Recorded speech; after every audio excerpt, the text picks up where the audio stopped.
আল্লাহর নবীর নবী হওয়ার আগে বিবাহ হইতো, ওই জাহিলিয়াতের জামানাতে বিবাহ হইতো। কয়েক প্রকারের বিবাহ আছে, কিন্তু বুখারী শরীফের একটা হাদিস আপনাদের সামনে বলছি। জামানায় জাহিলিয়াতে 4 প্রকারের বিবাহ হইতো। কয় প্রকারে? জোরে বলে। 4 প্রকারে। কি কি বিবাহ হইতো জানেন? ভালো করে শুনবেন।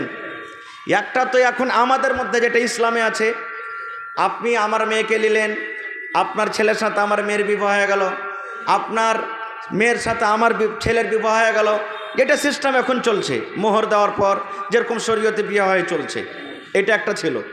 আর একটা বিয়ে ছিল কি, একটা লোক বিয়ে করত, এক প্রকার এটা হয়ে গেল। আর দ্বিতীয় প্রকার বিবাহ, একটা লোক বিবাহ করত, আর বিবাহ করার পর ওই স্ত্রীর কাছে থাকতো না। খুব স্ত্রীটাকে কি করতো, দেশের মধ্যে এলাকার মধ্যে সব থেকে বড় মানুষকে, নামি মানুষ, ওই স্ত্রীটাকে ওর কাছে দিয়ে দিত, যে যতদিন ওর পেটে বাচ্চা না হয়তো কি স্ত্রীটার, অতদিন ওর কাছে থাকবে। এবার যখন দেখলে যে হ্যাঁ ওর স্ত্রীর পেটে বাচ্চা এলো, তখন স্ত্রীটাকে নিজের বাড়িতে নিয়ে আসতো। কেন এরকম করতো জানেন? যে এলাকার মধ্যে দেশের মধ্যে সব থেকে বড় মৌলানা, সব থেকে বড় হাজি, সব থেকে বড় মুখিয়া সরপঞ্চ, সব থেকে নামি দামি মানুষ, ওয়ার নুৎফা থেকে, ওয়ার মানি থেকে যদি আমার বাচ্চাটা যদি হয় আমার বিবির পেটে, ইও একদিন যে বড় মানুষ হবে। নাউজুবিল্লাহি মিন জালিক। একটা এটা ছিল। তৃতীয় ছিল কি, একটা বেটি ছেলে 10 জন 12 জন পুরুষ জাতিকে নিজের কাছে ডাকত। একটা বেটি ছেলে 10 জন 12 জন বেটা ছেলেকে, পুরুষকে ডাকত, আর তার কাছে বাড়ি বাড়ি বাড়ি বাড়ি সহবাস করত। এবার যখন তার পেটে বাচ্চা ধরলে, তখন ওকে আর যাবে না কেউ ওর কাছে, বন্ধ। এবার কে কে ওর কাছে এসেছে 10 জন ওর নাম লিখে রেখেছে, কিন্তু 10 জন 12 জন যে এসেছে। এবার যখন বাচ্চাটা পয়দা হয়ে গেল, দুনিয়াতে জন্ম নিলে, তখন ওই 10 জন 12 জন যে ওর কাছে এসেছিল সব টেকে টেকে পেঠাতো। কাহারে নিজের লয় যে আমি যাবো না, সবকে আসতে হইতো। আসতো, আসার পর ওই নারীটা যাকে বলতো যে এই তোর এটা বেটা, ওকে গোস্ত হইতো, সে ওর হোক কিংবা না হোক। যদি শুধু মহিলাটা বলে দিত এটা তোরই বেটা, তোকে নিতে হবে, তাহলে কিন্তু ওকে নিতে হইতো। কয় প্রকার হলো? 3 হয়ে গেল। চতুর্থ নম্বর ছিল যে একটা মহিলা ঝান্ডা গাড়ে রাখত। ঝান্ডা বুঝেন? এখন যেরকম এই যুগের যারা বেশ্যা নারী, ওরকে নিজের আলামত আছে না নাই? দেখবেন বিভিন্ন হাট বাজারে, টাউনে আছে, দেখতে পাচ্ছেন আপনারা, ঝান্ডা গাড়ে রাখতো করা। আর ওর কাছে কত পুরুষ আসবে সেটা আল্লাহ জানে, আর ওরাই জানে, কেউ জানে না। ওখানে কোনো বাধা নাই, যত আসবি আয়, সরকারি গেট খোলা আছে, যত আসবি আয়, কোনো বাধা নেই। এবার যত লোক এসেছে সবারই নাম কিন্তু নোট করে আছে।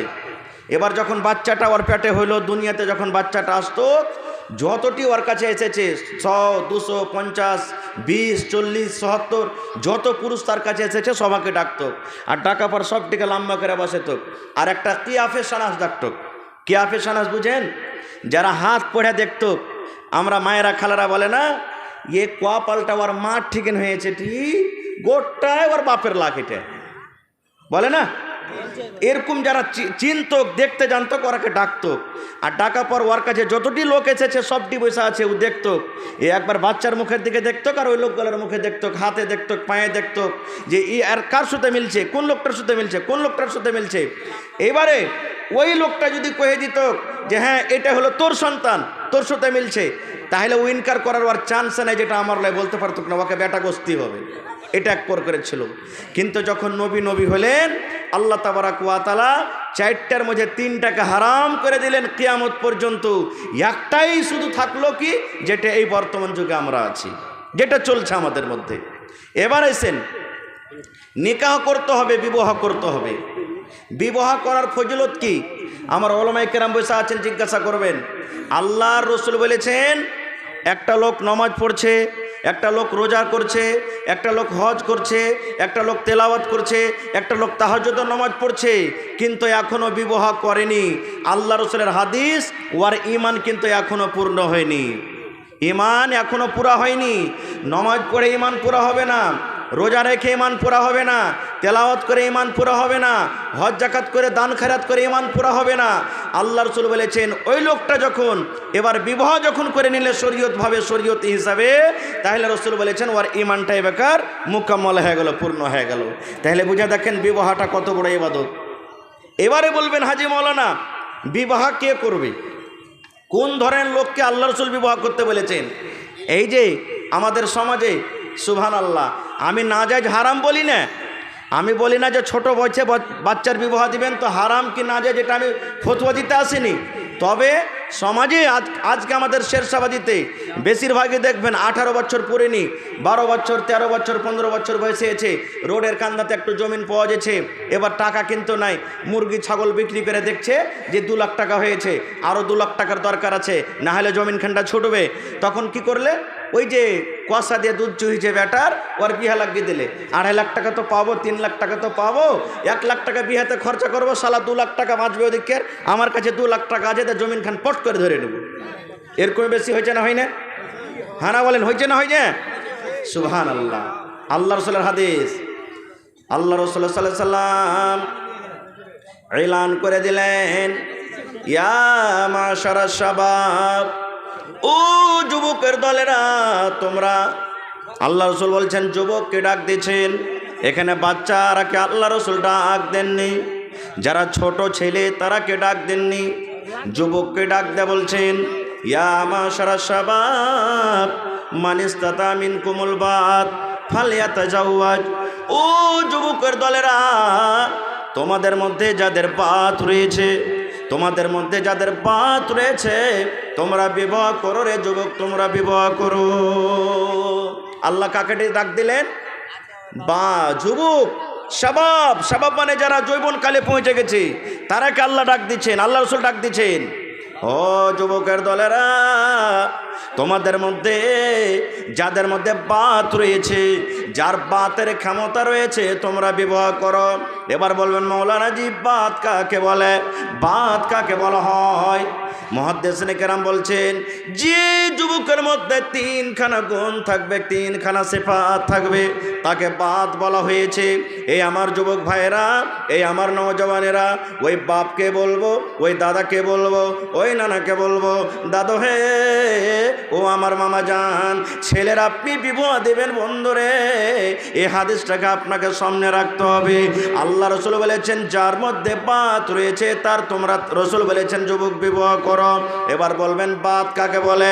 প্রথম নম্বর নবী বলেছেন উম্মত, তুমি যৌবন কালে পৌঁছে গেছো, এবার যৌবন কালে পৌঁছা পর তোমার যৌবন কালে তোমার জওয়ানিতে হুড়কে মারছে, তোমার যদি বিয়ে না করো তোমার গুনাহ হয়ে যাবে, তোমার অন্য বেড়ে ছেলের দিকে যখন দেখবে আমার ভয় হয়েছে, নজরটা চলে যাবে। ওই টাইমে নবী বলেছেন উম্মত রে, তোমাকে বিবাহ করতে হবে। 1 নম্বর, তোমার জৈনব খোদা যখন জাগবে, তোমার মধ্যে যখন জওয়ানি চলে আসবে, একটা স্ত্রীর সাথে যখন তুমি সহবাস করার ক্ষমতা রাখবে, একটা স্ত্রীর সাথে মিলন করার যদি তোমার ভেতরে ক্ষমতা থাকে, রসুল বলছেন তুমি বিয়ে করো।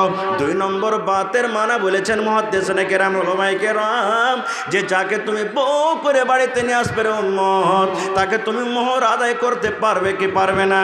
তাকে মোহর দিতে পারবে কি পারবে না? মোহর দেওয়ার তোমার ক্ষমতা আছে কি না? 3 নম্বরে রসুল বলেছেন উম্মত রে, একটা বেড়ে ছেলেকে যখন তুমি বউ করে বাড়িতে নিয়ে আসবে, স্ত্রী করে বাড়িতে নিয়ে আসবে, ওকে তুমি কাপড় দিতে পারবে কি পারবে না? ওকে তুমি মেকআপের সামান কিনে দিতে পারবে কি পারবে না? ওকে তুমি ব্লাউজ সায়া দিতে পারবে কি পারবে না? ওর জ্বর বুখার হবে, তুমি এলাজ করার শক্তি তোমার কাছে আছে কি নাই? ওকে রাখার জন্য বাড়িতে একটা ঘরের দরকার আছে, 4 টাটের ভেতরে তাকে রাখতে হবে, এই 4 টাটের ভিতরে রাখার তোমার ক্ষমতা আছে কি নাই? আল্লাহ রসুল বলেছেন উম্মত, এই যখন 3টা গুণ তোমার মধ্যে থাকবে রে যুবক, তখন রসুল ওই যুবককে ডাক দে বলছেন যুবক রে তুমি বিবাহ করো। এবার বলবেন মৌলানা আমি বিবাহ করে নিলাম, বিবাহ করার লাভ কি, বিবাহ করার ফায়দা কি? আল্লাহ রসুল বলেছেন উম্মত, যদি তুমি বউ করে স্ত্রী করে বাড়িতে নিয়ে আসো রে উম্মত, এই হাদিসে 2টা লাভের কথা বলা হয়েছে, 2টা গুনাহ থেকে তুমি বাঁচবে, 2টা তোমার উপকার হবে, 2টা তোমার ফায়দা হয়ে যাবে, 2টা গুনাহ থেকে তুমি বাঁচবে। 1 নম্বরে রসুল বলেছেন ফাইন্নাহু আকাযু লিল বাসারি ওয়া আহসানু লিল ফারজি, বিয়ে করার 2টা লাভ রসুল হাদিসের মধ্যে বলেছেন, এক নম্বর যখন তুমি বউ করে বাড়িতে নিয়ে আসবে, তোমার স্ত্রীকে বাদ দিয়ে অন্য বেটি ছেলের দিকে তোমার তাকাইতে মন হবে না, অন্য বেটি ছেলেকে তোমার দেখতে মন হবে না, অন্য বেটি ছেলের দিকে তোমার নজর যাবে না। দুই নম্বরে নবী বলেছেন, উম্মতরে, যখন তুমি বউ করে বাড়িতে নিয়ে আসবে, স্ত্রী যখন তোমার বাড়িতে চলে আসবে, দুই নম্বর তোরা তোমার লজ্জাস্থান সারামগার তোমার হেফাজত হয়ে যাবে। তোমার যদি মনটা কেমন কেমন করে, তোমার যদি জৈনব ক্ষুধা যদি জেগে যায়, তাহলে তুমি অপরের কাছে যাবে তো জেনা হয়ে যাবে, অপরের কাছে যেতে গেলে তোমার পাপ হয়ে যাবে। ওই কাজটা তোমার স্ত্রী বাড়িতে থাকতে গেলে স্ত্রীর সাথে তুমি পূর্ণ করো। এবার ওই কাজটা তোমার স্ত্রীর সাথে পূর্ণ করতে গেলে ও আহসানুল ফারজে তোমার সারামগার হেফাজত হয়ে গেল। নারে তাকবীর।